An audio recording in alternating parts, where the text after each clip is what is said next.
প্রিয় দর্শক, আসসালামু আলাইকুম। আপনারা পৃথিবীর যে যেখান থেকে দেখছেন প্রত্যেককে শুভেচ্ছা অভিনন্দন। দর্শক, আপনারা দেখছেন ইউটিউব চ্যানেল খবর টিভি।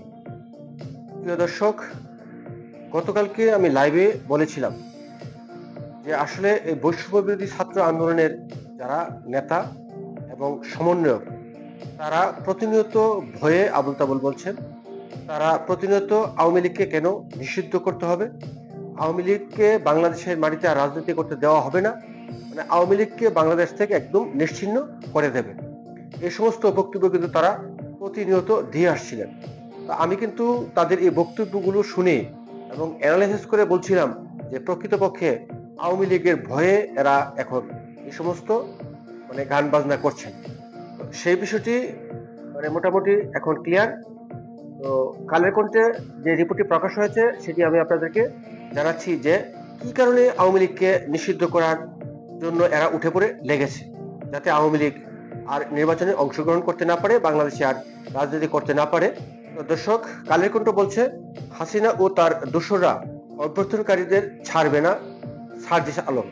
ক্ষমতাচ্যুত সাবেক প্রধানমন্ত্রী শেখ হাসিনা ও তার দোসররা অভ্যর্থনকারীদের ছাড়বে না বলে মন্তব্য করেছেন জাতীয় নাগরিক কমিটির মুখ্য সংগঠক সার্জিস আলম। শনিবার সন্ধ্যায় রাজধানীর ফরেন সার্ভিস একাডেমির সংস্কার বিষয়ে জাতীয় ঐক্যমত কমিশনের সঙ্গে বৈঠক শেষে সাংবাদিকদের একথা বলেন তিনি বলেন, জুলাই অভ্যর্থনে যারা রাজপথে আন্দোলন ছিল, হাসিনা ও তার দোসররা কিন্তু তাদের ছাড়বে না। সেই জায়গায় আমরা প্রত্যক্ষ ও পরোক্ষ কোনো নেগোজিয়েশন চিহ্ন দেখতে চাই না।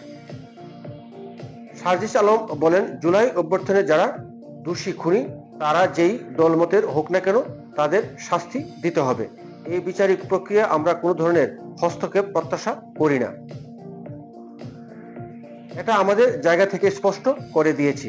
তিনি আরো বলেন, এমন কিছু যদি দেখি তাহলে আমরা আমাদের জায়গা থেকে জাতীয় নাগরিক কমিটি বলেন আর বৈষম্য বিরোধী ছাত্র আন্দোলন বলেন, আমরা আবার প্রতিবাদ করব। সার্জিস আলম বলেন, অভ্যর্থন পরবর্তী সময়ে আমাদের প্রথম এবং প্রধান দায়বদ্ধতা হলো এই খুনিদের বিচার করা। এটা আমাদের জায়গা থেকে বৈঠকে স্পষ্ট করেছি। তো দর্শক, মূলত এখন বুঝতে পেরেছেন যে আসলে তাদের ভয়টা কোন জায়গাতে।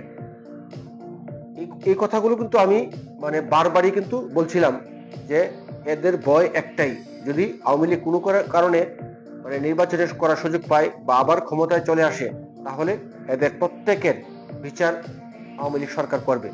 যেই ভয় থেকে কিন্তু এরা প্রতিনিয়ত আওয়ামী লীগকে একেবারে বেনিশ করার যে চিন্তাধারা এদের মাথাতে ঢুকেছে, সেদিকে কিন্তু এরা হাঁটছে। আপনারা জানেন যে ইতিমধ্যে ডেভিল হার্ট নামে একটি অপারেশন চালু করে দিয়েছে, আওয়ামী লীগের নেতাকর্মীদেরকে গ্রেফতার করার জন্য। সেনাবাহিনী বা আইন শৃঙ্খলা বাহিনী, যৌথ বাহিনী, তারা সবাই মিলে কিন্তু সেই কাজটাই করছে। ইতিমধ্যে যতজন গ্রেফতার হয়েছে এর মধ্যে 99% মানুষই কিন্তু আওয়ামী লীগের নেতাকর্মী কিংবা সমর্থন, তাদেরকে গ্রেফতার করেছে।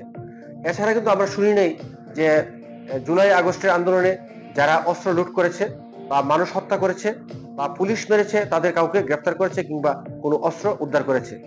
তো সুতরাং বোঝাই যাচ্ছে যে এটি একটি পরিকল্পিত একটি সিনেমা চলছে।